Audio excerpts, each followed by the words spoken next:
Nice to have a crisp morning. I missed the snow and ice, so I wouldn't call it. I've been sort of subtly hoping for a little cold weather. I'm sorry, I had anything to do with it. So this morning we have a kind of special presentation. Jun-e, our Sangha elder Jun-e, and myself.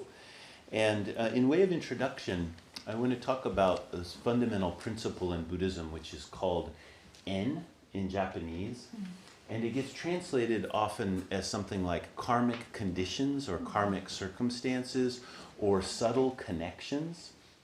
Within Buddhism, we have this teaching that everything is completely interdependent, that there's nothing that exists in isolation, that if you talk about any being, anything, any idea, any phenomena, that phenomena is there because of everything that is not that phenomena, that everything participates in each thing.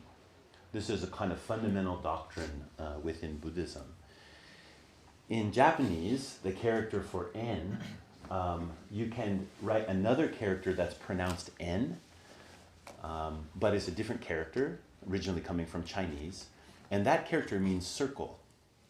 And so sometimes there's a play in words about this en being this connection with a circle, and I think it's a really beautiful interplay, because a circle is a kind of a symbol, no edge, and sometimes it symbolizes eternity or symbolizes heaven or could symbolize a lot of different things, but it has this kind of quality of all beings, all things, all phenomena being present in the simplicity of a circle. And so sometimes language gives us these little gifts, and I think this is a kind of gift in Japanese. Circles of connection, we could say in English. And noticing those circles of connection is really a fundamental part of practice. Oftentimes, noticing those circles of connection come in just very simple ways. We receive some food, for example, and as we're eating the food, normally we're just chowing down, right? But at some point we may notice, like, oh wow, this nourishment came from a whole universe of causes and conditions so that I could be here at this time and be nourished in this way. That kind of noticing is really central to the path. It's also the foundation of Sangha, foundation of community. And in one way, when we talk about community, we're talking about everything. Our community is all beings. But also, there's a direct network of relatedness that we're part of. And we can notice the specific relations that we have with other things, people, places, beings. And those specific relations we care for. And that's called taking refuge in the Sangha, is to be cared for and to care for those deep relations. And sometimes this circle of connection, the noticing happens in very mysterious ways. And this is a kind of a beautiful thing, and usually is showing us something really significant or important. I don't think anybody who notices as often and or is blessed with these kind of connections so strongly as our sister Jun-e. This is a kind of a constant rhythm in her life. And we had one particular instance of this deep circles of connection that occurred right at the founding of our temple. Buddha Temple in 2024 was the official opening, and a very interesting thing unfolded from there. So I'm going to turn it over to you. Well, I hope that I do proud, whatever the phrase is, given this opportunity to share this with you. I feel privileged and very grateful. So I'm not going to read this, but it's just in case I have to glance at it occasionally. I don't want to leave out some significant part of the story. Some of you have heard this before, this story, and so I hope you hear it again with fresh ears, and maybe, and there are many, many of you who have not heard this before, and I didn't have such a large crowd when I did this talk before. It was the end of the summer, and so here we go. This is primarily, in terms of people, a story about my father.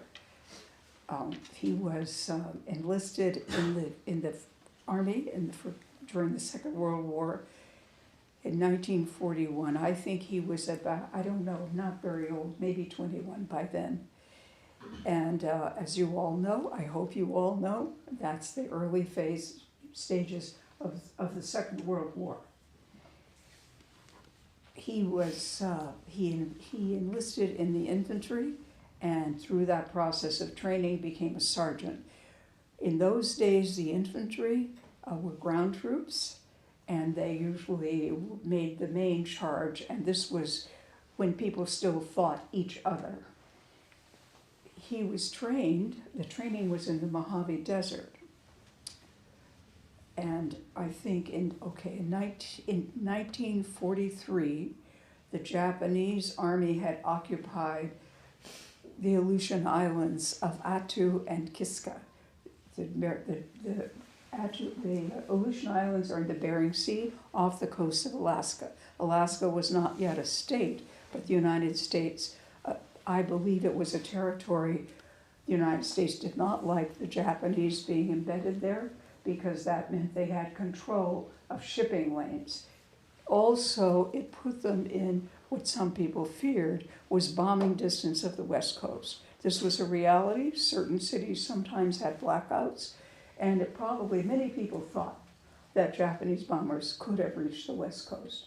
That didn't happen, but that was a fear. So the United States, in the military in its great wisdom, sent troops who had been trained in the Mojave to the frozen tundra of the Aleutian Islands. I don't think they were totally well equipped in terms of clothing. And the Japanese, of course, were on a higher, I don't know if it's really mountains, but they were embedded. They had their whole setup there. They obviously had guns and all kinds of weapons to defend their position. So the invasion was in May of 1943. I just remembered something this morning that I'm going to add here. It doesn't maybe go, but it came up. So from time he enlisted until he was shipped out, till they were deployed, he had been part of that time at an Army base in California called Fort Ord, which was just north of Monterey. And this means, if you could think where we were doing, what we were doing in 1943 besides the war, was of course rounding up Japanese people, right, and putting them in camps. So the soldiers were used for that. And so I always knew about that because he had told me about it. And I think he had very mixed feelings about that. But and so people in my town that I went to high school with had grown up in those camps. So I didn't really think about that as part of this story, and somehow this morning I started thinking about that. So just as to add to this picture of what was happening in this country at that point. So they are deployed in May of 1943 to Attu, one of the main islands, the main, I believe, post of the Japanese army. They had to invade. It was uphill. I believe they had some air support. It's also a battle that was famous for a military error, but on our part, that affected our troops. But I can't remember the details of that. But that also happened. So this was very intense fighting. There was great loss on both sides. At some point, he was wounded. I don't know if you know what shrapnel is, but when you shoot a missile, or it's more a bomb, then at invading troops, those are filled with shrapnel, which is pieces of metal.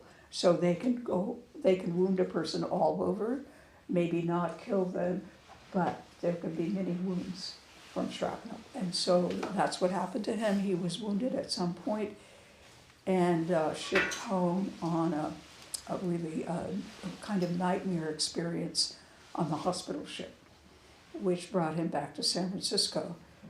But what also happened, ultimately all the Japanese soldiers were killed. They were defeated, and so there was no surrender because it was dishonor to surrender. So if they had not already died in battle, they killed themselves. And there were the burials, there were American burial squads, people who did the burying of all Japanese soldiers, and in doing that, people took objects from the bodies of the Japanese soldiers. And I don't know how many people did this. I think it's an old, ancient custom in war. It's very unpleasant sounding to us, and it's hard to understand that mindset, but that's how people get objectified. That's how people can kill each other. And so then if you're that far gone in it, anyway, that happened. So just put that aside for the moment. So he came home on the hospital ship. He was at Letterman Hospital in San Francisco. He then got pneumonia. Out of all of that, he survived and was discharged towards the end of the war. We moved back to Salinas. He resumed his job that he'd been doing before the war. Everything seemed pretty good. We were in a good neighborhood. I had a lot of people, friends, playmates. My mother seemed settled. And after some amount of time, I'm not sure how long, I think I was about 10 at this point, he started, we all went to sleep, everything was fine, and he would wake up screaming. And I don't know how long that went on, but it happened a while and eventually subsided. No one was talking about PTSD. I don't remember any kind of offer, or he probably wouldn't have done anything. Eventually they subsided. I don't remember anyone ever talking to me about this, but I knew that this was from his he had continuing pain. Some of the shrapnel couldn't be removed, was too close to nerves. So I knew, however, I think, seems to me that I knew and understood this was from his psychic pain, this was from his emotional pain, this was from his terror and terrible guilt about having killed anyone. So eventually that subsided. Life went on. He had a lot of family in Salinas, so all that just, we all went on, and he seemed all right. At some point in I don't know how old I was, maybe a teenager, he brought out this bundle and started talking a little more about what had happened. And in that bundle, there were, I'll pass this other thing around. So you can, so there were objects that had been taken from the bodies, probably more than one person, from the bodies of this, Japanese soldiers. So in that bundle, you'll see this is an old photograph, there was a small Japanese flag with blood on it. I believe all Japanese soldiers carried such a small flag. There were white dress gloves, there were knitted regular gloves, there were several photographs of beautiful women in kimonos, family photographs. There was a leather case that opened and had script inside. And there were maybe bullets, there were a few other objects, and a small brocaded card. It was about this tall, about this wide, and inside was an inscription in Japanese script, of course, which of course we couldn't read. and did not know what that was. So this was in the bundle, and it disturbed him. He didn't know what to do with it, but he never, he just had it, and he would stow it away. As he got older, he started to grieve and sometimes cry about the people he had killed. And he felt he knew how many, I don't know, I thought 9, 11, something like that. And we'd have these talks about it, and but I don't think they relieved him very much, being reassured he was a soldier. And, you know, if you desert the American army, you get shot. So, anyway, I don't know if they still do that, but it was once done. I think the last one actually was probably the First World War. Well, anyway, not to digress. So at some point, this was just put away. And he didn't seem to know what to do. And then after his death, I went through all of his possessions very thoroughly and cleaned his room, everything. We didn't find it. So then we assumed, all right, maybe he made a decision. Maybe he buried it.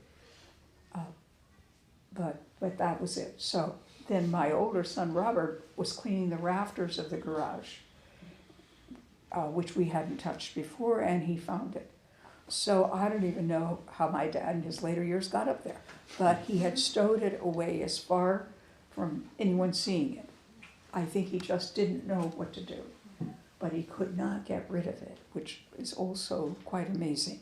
I think that it haunted him a bit, troubled him, and I think he really in some way understood something respectful should be done.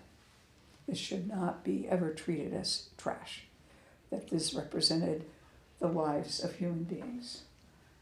So at that point, Robert considered taking it to the consulate in Japanese consulate in San Francisco, but as humans do, nobody did it. So Robert simply took it home with him to Salt Lake and once more stowed it away.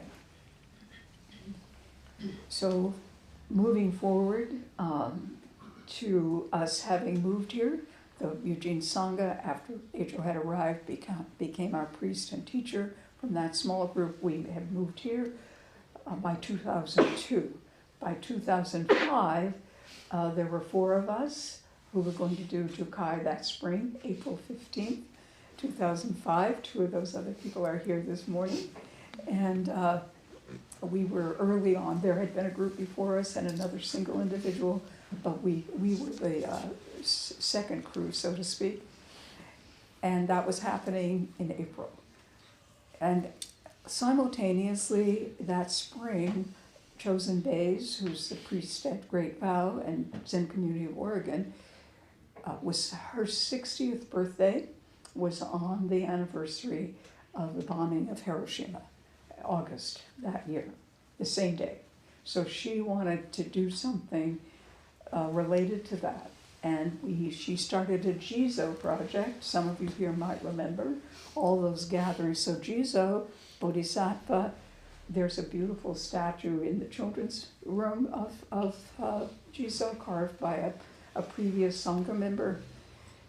So Jizo is the Bodhisattva of children dying in childbirth, miscarriages, women, mothers and children.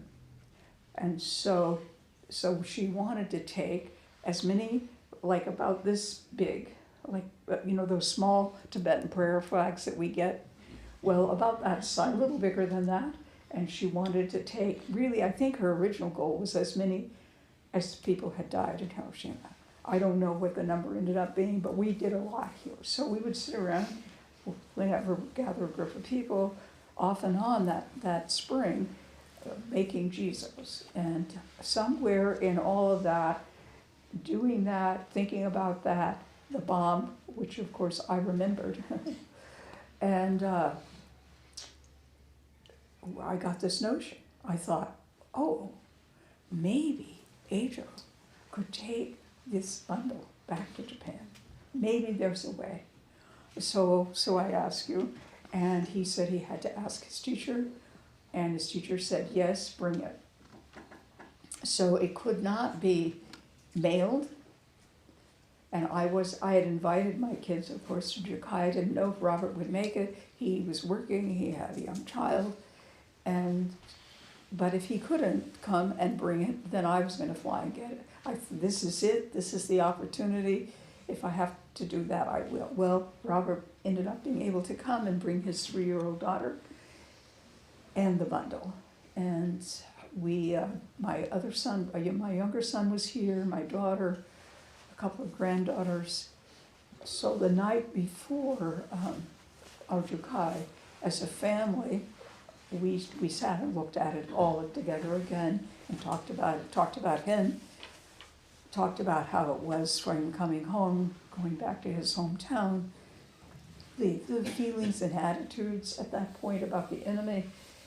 And after Jukai, a few days later, I think we met, and I brought the bundle. Ejo lit incense, and he examined with me there everything in the bundle. So as it turned out, the small brocaded card, some of you may have guessed, was of course a prayer card, and from Pure Land Buddhism. And the inscription, I don't know that I'll pronounce it correctly. I got lessons from Choichi, but something like Butsu, Amitabha Butsu, which means praise to Buddha.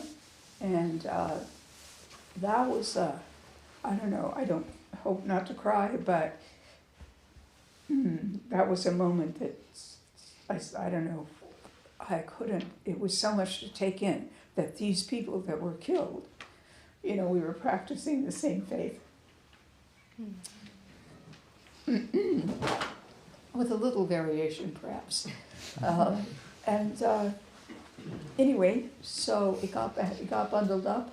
Ejo took it to Japan, and I believe it was laid to rest at a Shinto shrine for this purpose. And when he got home, we were having some kind of potluck here. I don't know what the occasion was or anything. And I remember you saying, "Have I got stories to tell you?" One of those moments that stays stuck in your head. So we met a few days later, and as it happened, this is the picture from the newspaper. So Ejo's home temple is in Sendai, his wife's family is in Sendai, and the soldiers that fought in the Aleutians were from northern Japan. So this made it more likely that someone would recognize some object. And that was the reason for putting this in the paper in Sendai, and with Ejo's mother-in-law's phone number, so that if anyone recognized anything, and of course it's a long time, and these were young men, probably mostly not married, not having families, so the odds weren't great. But then an 80-year-old man came forward. And this case with you could see it in that photograph that's going around, that had the inscription in it, is the name of a person. And so an 80-year-old man called, and it was his nephew, his sister's son.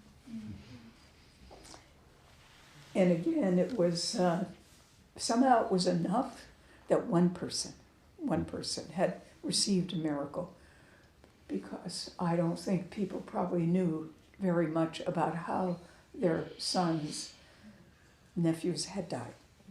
There probably was, and certainly no return of the remains would have happened. And so it felt, I felt so complete.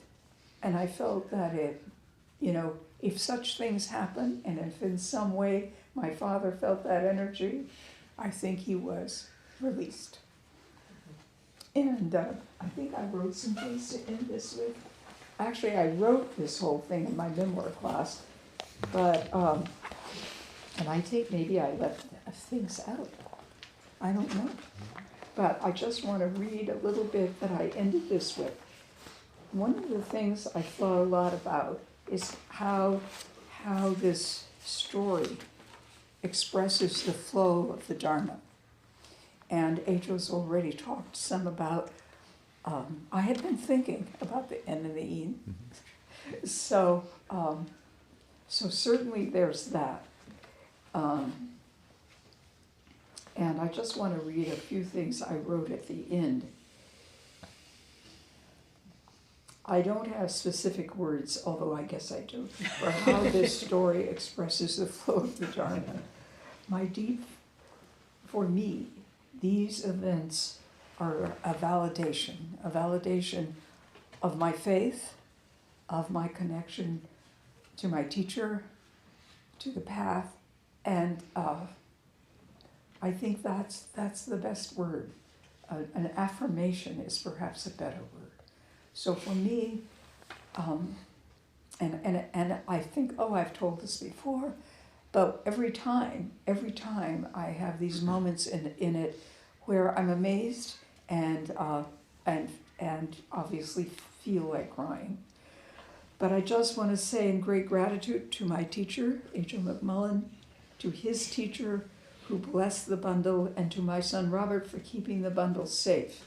And gratitude especially to my father, Robert McCamus, for his courage to change, to confront his feelings towards Japanese people and develop friendships with Japanese war veterans, and to eventually question all war and decide that his grandsons would never go to war, especially Vietnam, even if he had to take them to Canada.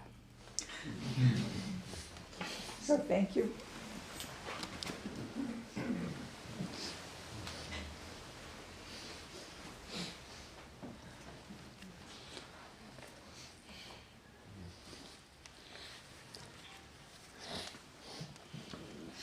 I'm so young in that picture. I know. When I took the bundle to Sendai, I brought it to my teacher at the temple, and we went through things, and we thought, well, what can we do? Like this, Japan's half the population of the United States. It's so many people. What could we do? And he and I were thinking about it, and not coming up with very good ideas. But he was examining everything and trying to get some clues. But there wasn't an address. There wasn't. It was also seemed like a few of the things may have been from different people, like some of the pictures and things. We couldn't get it. And my older Dharma brother, Koshin, who's smarter than us, he was kind of walking by, and then he looked at the things we were talking about. He said, well, we should just put it in the newspaper, because everyone gets the newspaper. And in Japan, they have, like in a whole region, everyone gets the same newspaper. It's not like here where it's only very local. It would be really broad. And so he called the newspaper, and they came, and that's when these photos were taken, and they put it in the newspaper. And it was just the prefecture right next door. So my teacher's temple was in Miyagi Prefecture, which is in the northern part of the main island on the Pacific seaside. And the prefecture right next door to the west is called Yamagata Prefecture. And that's where the family was from. So after they contacted, they actually came to the temple, and then we were able to meet them and then to give them the that satchel. And then they took it, and then back in Yamagata, took it to the place where there was the memorial for soldiers of the Second World War, and it was placed there. And when I hear you talking about it today, every time I think about the story or hear the story, it's like touches me in a deeper way. And I also kind of realized I had no idea what I was doing. I mean, just in general. But I didn't really get how important it was. You had asked me to do it. And so I was like, well, of course, this is what we do. And then it was miraculous. And that was kind of like, I have stories to tell you. But I didn't really feel all of those layers at the time. And so I thank you for telling the story, because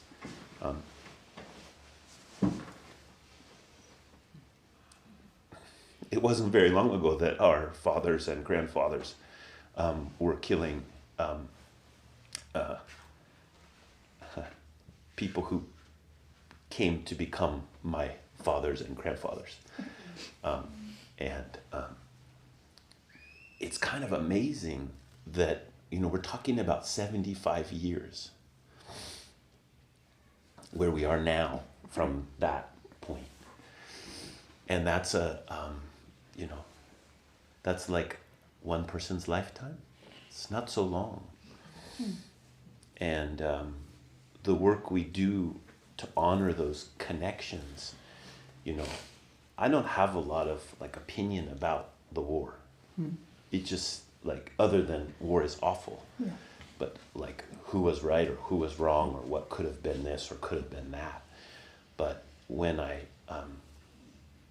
through this kind of noticing and then acting on what you've noticed, some things come full circle that gives me hope for all of the destruction that we're involved in now.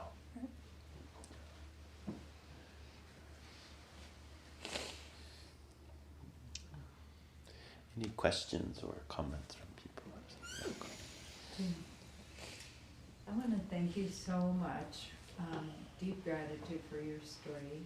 And my father was the son of a German immigrant and was in World War II and fought on the German front. And we had memorabilia in our basement that I played with as a kid, a German helmet with a blood stain, and it's just rattling me right now, a way to put that on my altar in some way, shape, or form, and feel that intergenerational connection and that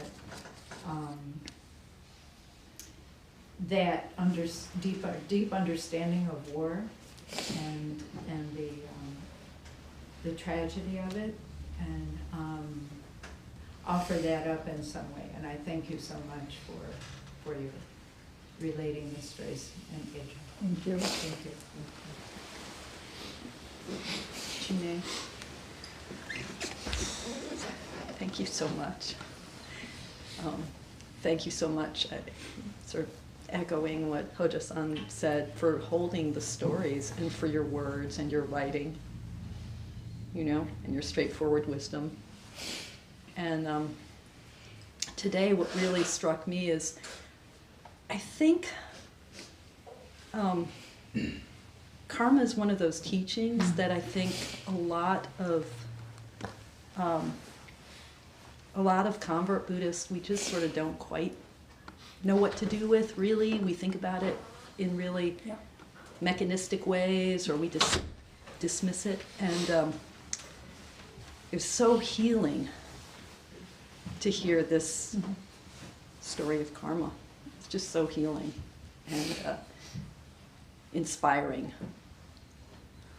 So thank you so much. Well, thank you. And I would say, as you were speaking, I realized, had I not ever gone to the Eugene Zendo, met Thelma, Ejo coming, that would not have happened. All that event, I just realized, depended on all these other seemingly unrelated decisions and moments. So I think that what you say about karma, it's unknowable, I guess. Thank you.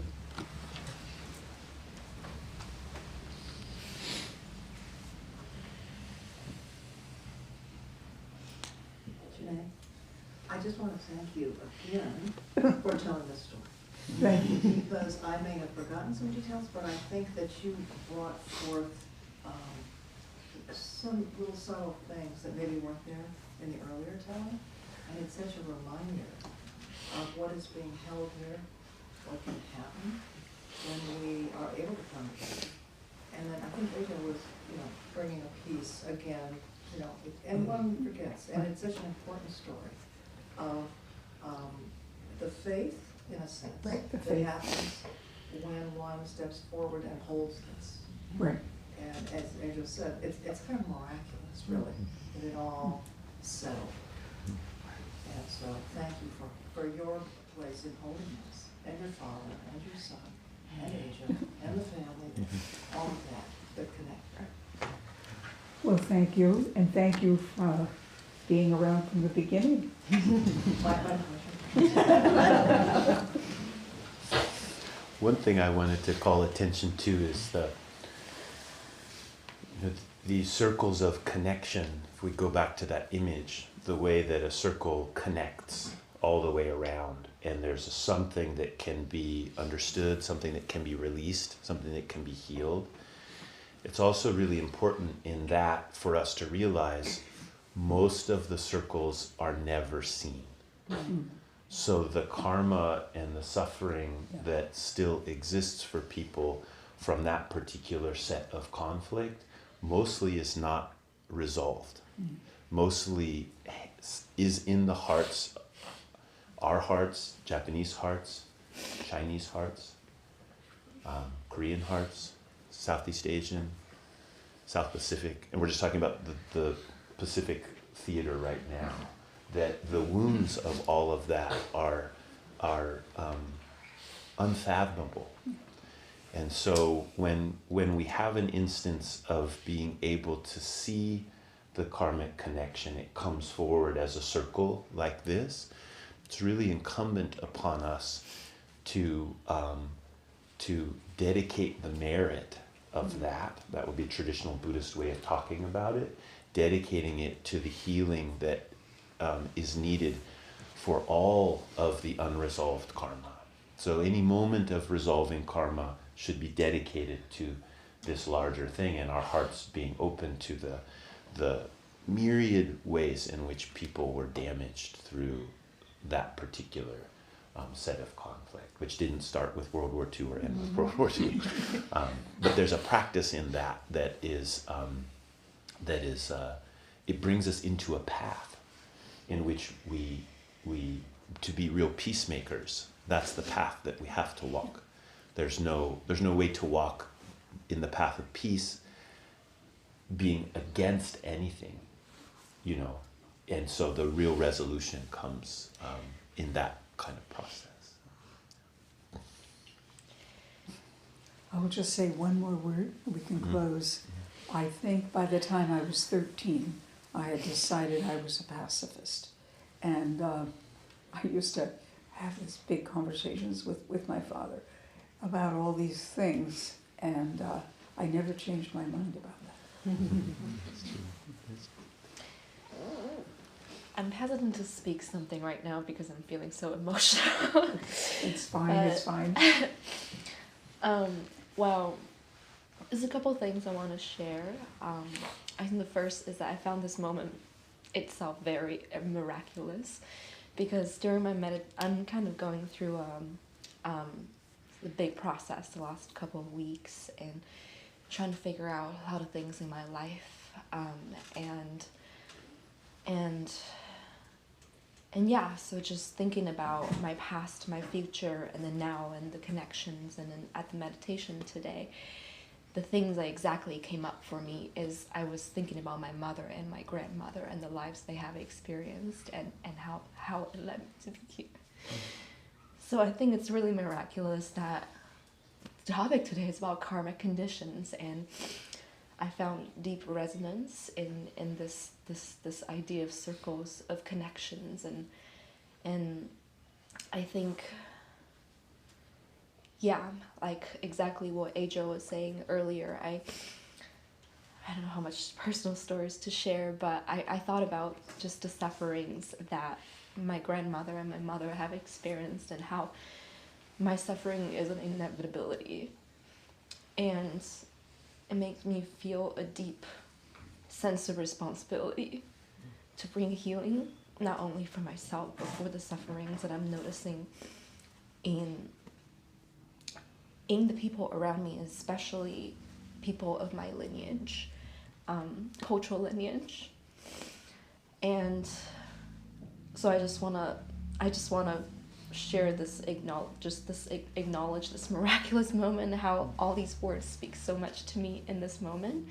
And I also found it really, really, it gives me a lot of hope hearing you say, you know, like your father, despite the circumstance of, you know, like the system of oppression and the kind of like cruelty that he was, you know, like forced to be part of towards people, but there's something in him that he knows that was not right. And I think it gives me tremendous hope and conviction about like this innate goodness in humans.